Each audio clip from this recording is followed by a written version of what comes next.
It's been a while since I've taken you for a walk through my home gardens, and it sort of feels like spring occasionally from day to day. Hi, I'm Heidi from Garden Crossings, and we are located in Michigan. We are a Zone 6A garden, and we get a lot of snow here in Michigan. Although this year was a little bit of an exception. I think we had maybe 2 significant snowfalls, maybe 3, and they were gone just a few days later. But I thought I'd go ahead and show you the progress of what my garden is currently looking like. Like I mentioned, it's starting to wake up a little bit, and I feel like there's a few things that I'll be able to go around and show you. So in this video, we are going to take a look at, obviously, the spring garden and what it's looking like as it's waking up. We are going to take a look at some proper footwear for when you're out working in your gardens. I know this time of year the ground is often kind of wet and saturated, and your feet can get dirty real easily. So I've got the perfect foot gear to show you. And then also too, we're going to take a look at something that has happened in my garden over this winter. And this is the first time in, I think we've been here 25 or 26 years. This is the first time in that 25, 26 years since we've been in this house that this has happened. So we're going to go ahead and take a look at what that thing was as well. So let's go ahead and take a walk in the garden. As I mentioned earlier in the video, having the proper footwear when you're out in the garden is so important. And as I've talked about many times before, I just love the Hisea brand of boots. They've got long boots, short boots, medium boots.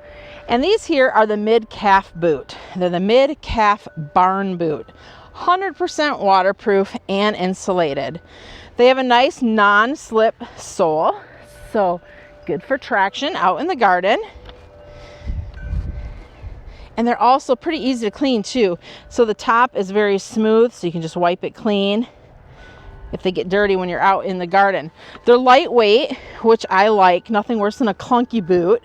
Solid rubber sole, and they've got these easy to put on handles. Just grab those handles and pull your boots right on. They come in a lot of different colors as well. So like, I really like this plaid pattern. I thought it was just kind of fun, simple, but they've got chickens, they've got all different kind of colors. So there's practical and there's fun styles of the pattern for this boot. The nice thing too with the Hisea brand is they have a lifetime warranty. So if anything happens to your boots at any point, you can go ahead and just get in contact with them and they will send you a new pair.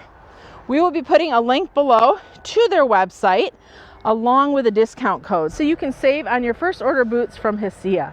I hope that you enjoy them as much as I do. Let's get back out into the garden. A lot of our garden maintenance we do in the fall, just simply because there's not a lot of time in the spring for us to do it. So a lot of the garden beds, or most all of the garden beds honestly, look really clean right now. And that's simply because that cleanup was done last season. There are a few things that don't get trimmed back though, and one of them here is a lilac. Lilacs bloom off of the previous season's growth, so it's important that if you're getting all happy to get out there and get trimming, don't trim on your lilacs. If you'll notice and look closely, you'll see that the buds are being set right, well, they were set last fall, but you can see the buds on the plant, and this is where your flowers are going to come from. So this lilac is just loaded with buds. So this is going to be so pretty and so fragrant once it starts blooming. Underneath the lilac here, we do have some evergreen interest in our yard, not much, but these are the Anna's Magic Balls. So these are pretty mature plants. They've been here, God, everyone always asks, and I feel like I lose track of time, but these have been here for well over 10 years, probably going on 15. So they're very mature specimens, but I just love that golden foliage, how especially this time of year when things are just still looking a little bit drab, that nice golden yellow really pops. We have a lot of the panicle or hardy hydrangeas in our garden, and these were all trimmed last fall. They bloom off of the new season's growth. So with these panicle or hardy hydrangeas, you don't have to worry about sacrificing blooms if you trim them in the fall or even in the early spring. Now, the few of the shrubs we did leave is butterfly bush. So here's one example. This is the Pugster butterfly bush. And because these are kind of zone 5, 6, we kind of wait to see where the new growth is coming from each spring. So this one, I am seeing that the new growth is coming off of the twigs we left. So we may still go back and trim it back to the base a little bit more, because personally with butterfly bush, especially in Michigan here, I like when they come back from the base. They're just a little fuller and not so scrappy looking. So I'm going to keep an eye, let it go just a little longer to see what it's looking like. But the habit just seems a little kind of off right now with where that new growth is coming from. So that might be one we'll still go ahead and trim back. Here's another one, for example. Making our way through, again, more of the panicle hardy hydrangeas right here. This here's a smooth hydrangea, or arborescent hydrangea. This one, I believe, is the Incredible Blush. This one too got trimmed in the fall. We took about a third or so off the top, and this one blooms off of the new growth. So not a worry that it's going to bloom this year. So right now I'm seeing some hellebore blooming in the garden, and this is the perfect time of year, I think, for hellebore. So what we do in the fall is we do remove a lot of the old foliage. Even though these are evergreen, I like to get rid of that old foliage because I like it when the plant just is all flowers in the spring with any new foliage that grows on it. So beautiful, massive yellow. I just love how they're dancing in the breeze.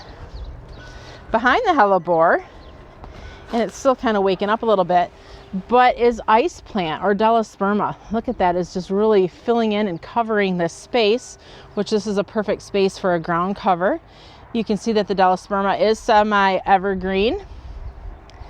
So that is going to be just a massive, beautiful flowers this summer when it's ready to do its thing. Being careful where I'm walking because I want to make sure I'm not stepping on anything. Kind of just walked through the arbor there. Also some more hellebore blooming, and let's take a closer look at this particular one. This was the first one that I ever put in my yard, so this one has been here for quite some time. One thing you'll notice underneath this plant, as I go down and show you, is a bunch of seedlings, and these actually are seedlings from that hellebore. So I'll have to decide what I want to do with them. Do I want to dig them out? Do I want to try to dig them out and save them, or just leave them? So we'll see. I kind of, this has happened before, and I kind of want to just see what they do, because really where all those seedlings are, that is kind of open space that could use some more color. So I'm going to watch that and see. I might just leave them. I can always dig them out next year. So the plants are starting to emerge a little bit. Some daylilies, these big green masses you're seeing, that's all alliums. So those are bulbs that are starting to wake up.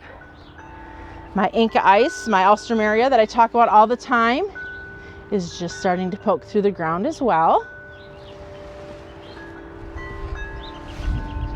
Taking a look here under the deck, I thought we would see some more hostas emerging at this point, but unfortunately not yet. There's also clusters of hellebore underneath here as well. These ones are newer planted ones, so they're not near as big, and also the flowers are well past their prime, so it's a lot of spent blooms. But that being said, with hellebore, I'll try to get in here, with hellebore, even the spent blooms I think are beautiful. So I don't even know what color these were to start with, but now they're just all lime green. This is a double. And look how pretty that is. Like done blooming, but still a lot of interest. Under the window, we have the arborescent hydrangeas, and they were also trimmed back by a third in the fall. Just kind of keeps them to size. Do they have to be trimmed? No, they don't have to be trimmed, but I like to kind of keep everything just sized down so it looks neat and tidy. Daffodils are starting to come up. Clumps of tulips are making their way up as well. One thing I'm noticing in this little space is I have columbine in here, and I can see there's a lot of little patches of columbine where it has seeded itself. Now for me, columbine seeding itself in small amounts I'm okay with, but literally if we would sprinkle seeds in this area, we would have columbine everywhere. So that is one thing I would recommend, is if you have columbine in your garden, to just kind of watch it, and when it goes to seed, maybe harvest those seeds That way you don't have just a massive mess of columbine the next season.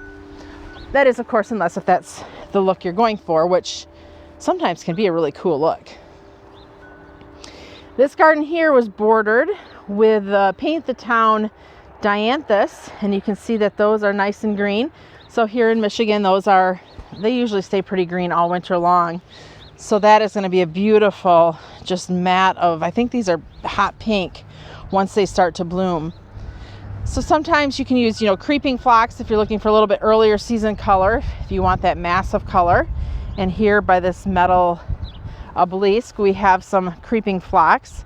It's not flowering yet, but you can kind of see that burgundy hue. That's just all creeping phlox there. So that's going to bloom first.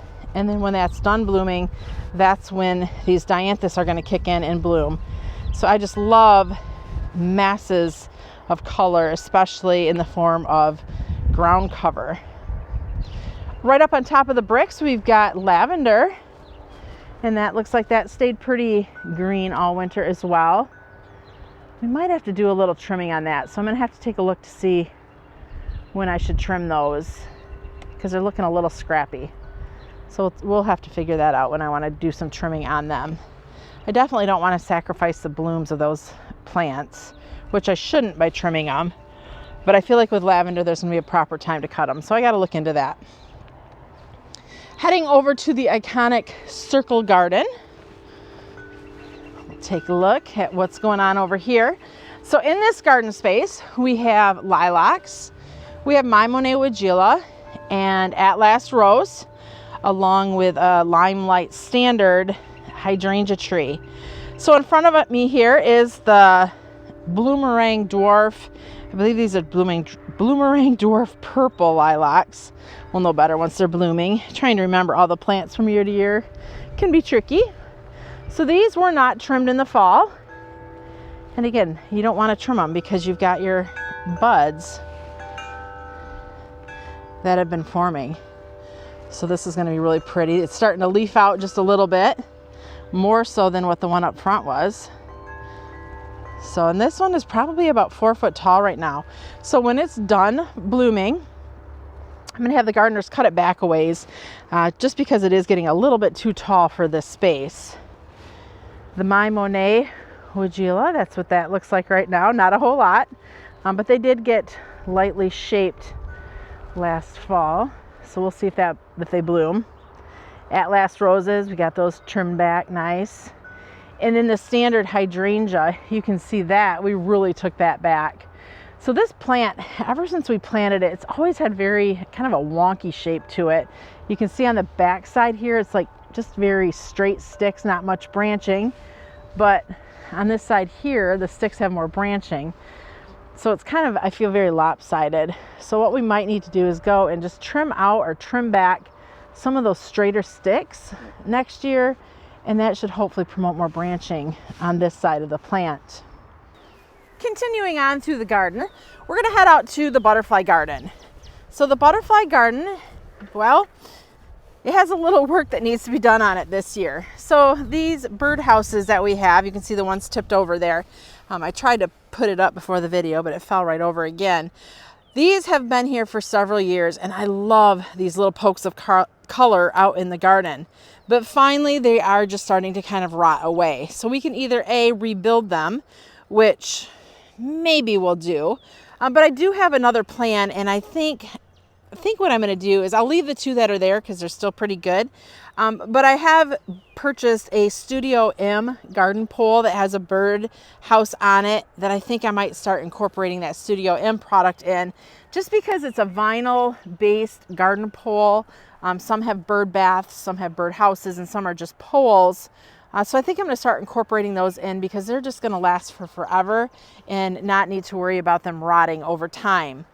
We did use cedar wood on these poles, so they lasted a long time, but yeah, they're starting to give up. So we'll be doing some changes in this area this summer, so kind of stay tuned for that as well. So the butterfly garden is really nice and cleaned up. I've got a few daffodils poked in here. I should plant some more bulbs here at the home garden just to give it a little bit more spring color. But last year we had talked about it, and then we just didn't get around to it, like many things, you know. You have your list of what you want to do, and you just don't get around to it. Here is the Bobo hydrangeas. So if you've watched videos from the past, and maybe we can even put a picture up to show you what this garden space looked like last summer. These we trimmed back to about 2 foot tall. They're panicle hydrangeas, so they bloom off of the new growth with no worries of sacrificing blooms for this year.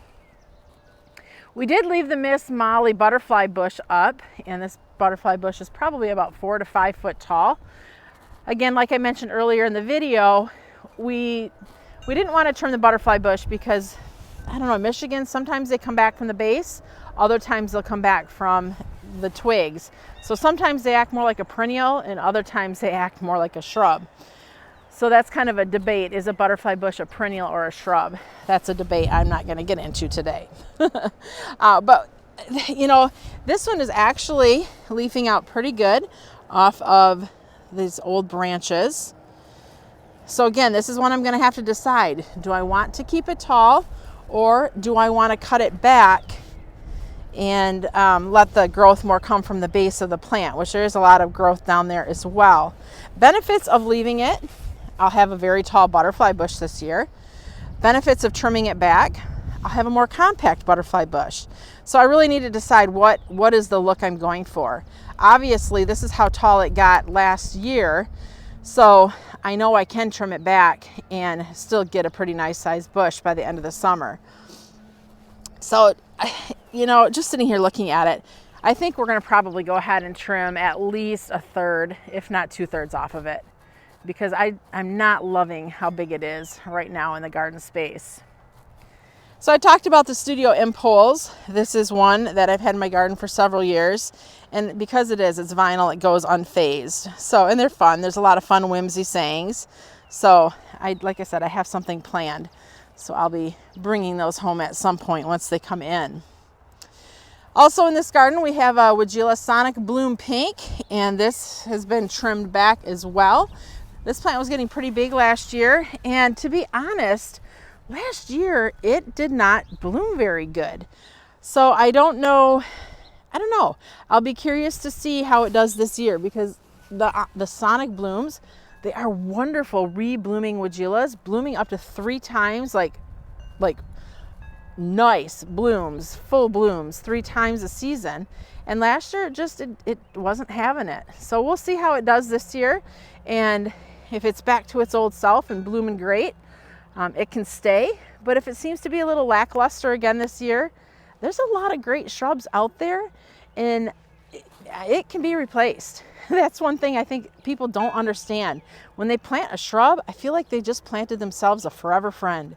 But with shrubs, sorry, shrubs are replaceable, and sometimes there's better options out there. So we'll see. Like I said, this plant has been wonderful for many, many years. And maybe last year it just was having an off year. So we'll see what it does this year, and we'll see if it stays or we'll see if it goes. Also, we have our Firelight Hydrangea, which has been trimmed back to about 4 foot. Kind of give it a nice rounded shape to it. Some of the things that are starting to emerge in the butterfly garden are sedum. You can see the little mounds there. That's all sedum. And there's phlox also starting to show. And this particular phlox here is kind of a spreader, which is okay-ish for now. But I do think that we're going to have to go through and just kind of get rid of a little bit of it. I'm okay with certain plants spreading, but there is a limit to how far they spread and where they should be. So this one could get a little bit out of hand if I don't come through and have the gardeners to remove some of it. Also, lupin is starting to emerge. I just love lupin. I say that all the time, but look at the beautiful foliage on that little star, kind of like little star flower cluster looking leaves. It's so pretty as it emerges. Beyond that, not a whole lot else starting to show yet in the butterfly garden. As I mentioned before, we are in zone 6B here in, or 6A. Don't push it, Heidi. They just gave us an extra half a zone, so I shouldn't push it any further. So 6A here in West Michigan. covered with snow in the winter typically, although this was more of a mild winter with the exception of the 3 big snowstorms we got. But this here is my Hosta garden.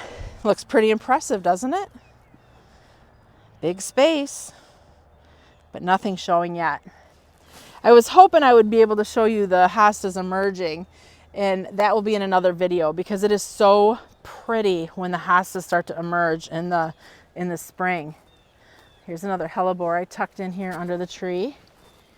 You can see that how the hellebore really are one of those things that kind of wake up the garden in the spring. Kind of the only thing besides the daffodils blooming. And this summer, the space is just so full of color and just so much going on. Right now, it's still just trying to wake up a little bit. Hellebore, though, this is why it's important to get yourself some hellebore and get them in the garden. Because before anything else is really smiling and awake, the hellebore will be giving you a beautiful show. Confetti cake, that's gorgeous. I know you're going to ask me which ones these are, and I'm going to have to look it up because I am not very good about putting plant tags in the garden to remember, but I can go on the website and figure it out for you if you ask. On the top of the berm there, just past it, is a creek. I'll try to get up there and show you what's past. It was always my dream as a child to have a creek in the yard. Wouldn't that be so much fun, I said? Well, it is kind of cool. And when the kids were little, it was fun because they would come back here and play. It's only maybe 3 or 4 inches deep. It's a freshwater, spring-fed creek, so it's super cold. And it is kind of dreamy. But really not as cool as what my childhood self, thought it would be. But it is pretty. The one thing that is a little bit hard with having the creek is water has a mind of its own, right? And when we bought the house, the creek was probably about 10 foot the other direction. And it's just kind of meandered its way through and has eroded our bank here. So we've lost a lot of bank on our side. So before we could just easily walk down in, where now it's kind of a cliff over the edge. Creek, crick, what is it? I know some of you are just laughing right now. So you're probably also wondering, Heidi, what are these tarps? Why do you got all these tarps laid down? Well, so there's a lot of weeds that are growing on the back side of this hill, even though we come through and weed it all the time. There's mustard seed, which is a super invasive weed. So we're putting the tarps down over top of the hill to try to smother out some of those weeds. Now, at what point it's going to get removed, I'm not sure. But even if you can't see them from the other side of the house, so it really isn't too big of a distraction. But even if we keep the tarps on here just to keep the weeds covered and at bay, it's going to help the weeds from meandering their way into the other side of the garden. Personally, I would love to come through and just kill off all these weeds with a weed killer. But being so close to the water there, we don't want to do that. So that is what the tarp situation is here on the back side of the hill. The corbels are starting to wake up. Look at the beautiful burgundy there. Really bright splash of red. Daylilies are emerging, which I feel like they're always a pretty quick and early thing to emerge in the garden. It's so refreshing too that in the spring to not have a lot of garden maintenance. So we're really grateful for the gardeners that do help us out with keeping the gardens looking beautiful. It just makes everything so much easier, and just it's nicer to be able to come out and just know in the spring there's not going to be a whole lot of maintenance that needs to be done. So they were here about a week or 2 ago, went through and wed everything out. A few things had to get trimmed back, but the garden's looking really great.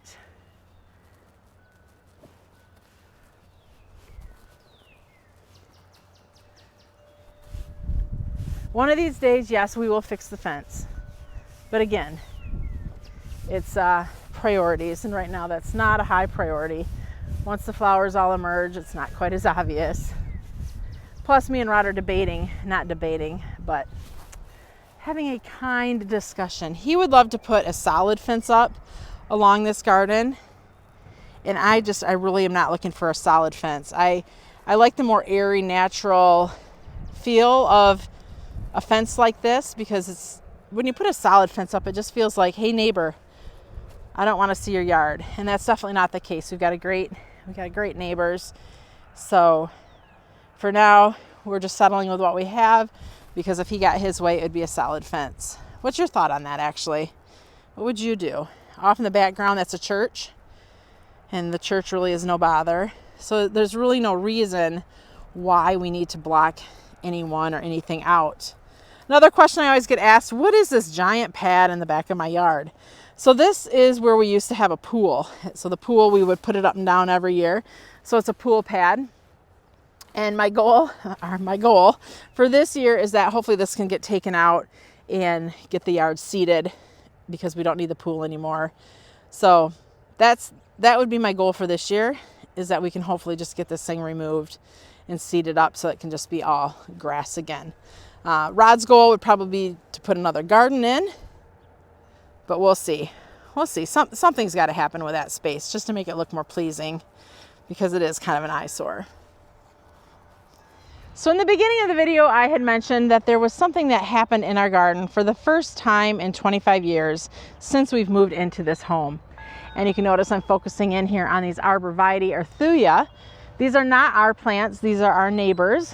When they moved in 30 some years ago, they planted on both sides of their yard a hedge of these evergreens. They wanted to create a park-like setting in their yard. Well, the ones on our side have mostly done okay, because we water our yard. They do not water their yard. So the ones that they had planted on the other side, there is literally none left. They all died off. So because we water, we kind of helped keep their dream alive with keeping these trees looking pretty good. You can see there are a few gaps where some had died out, and they planted some Roses Sharon in those spaces. But this winter, I'd mentioned we had 3 snowstorms. One of the snowstorms were really, really heavy snow. And it has kind of taken the branches down. You can see that one kind of highlighted there in the middle. The weight of the snow made these trees split open. So we've got that one there that's hanging over significantly. And then as we keep walking, there's 3 or 4 more. There's another one, and these are hanging about 8 foot out into our yard. And here's another one. So the weight just really kind of split these plants open. I'm gonna try to get a different angle here. Maybe, no, the sun's gonna be bad there. So the weight of the snow just really split these plants open. So now what we're gonna have to do is go through and trim these things off, because I'm not gonna look at ugly trees. And these trees already are kind of mismatchy looking, in my opinion. So we're gonna go ahead and just trim these branches out. I don't think it should really affect the look of the tree when we trim it out. There might be like kind of a little bit of a gap feeling for a while, but I'm hoping that that gap filling will kind of fill in over time. A few years back, we did offer to replace all of these with some of the new proven winter varieties. And that way there would be a consistent look going on between the 2 yard lines. But at that time they chose to just leave what they had here, because obviously these are very mature plants and they do an excellent job of creating privacy. So I totally understand, like, they would have lost that privacy for a few years as the new shrubs would have grown up. But for now, this is going to be another project to the list, is trimming out all of these branches that kind of split open. Not a big deal, but just one of those things that can happen when you have really heavy snow. And it took 25 years, 30 years, because like I said, they planted them probably 30 years ago. We've been here 25 25 years for this to happen. So I don't want this to be a distraction as far as, oh no, I shouldn't be planting Arborvitaes arthuia, because these are a great plant, great evergreen hedge. But just know that with heavy snow, I should have came out here, should have took a rake or a broom or a something and tried to get some of that heavy snow off so that this would not have happened. So solution will be trim it out, let them flush out, and they should look perfect. But we'll update you on that after it's done, and we'll just keep watching the videos throughout the summer, how the shrubs up here fill in. Thank you for walking through the garden with me today. If you have any questions or comments, please feel free to leave them below. And if you're looking to add some new additions to your garden, you can head to our website, gardencrossings.com, where we'll ship your plants directly to your door. Thanks for watching. I'm Heidi from Garden Crossings.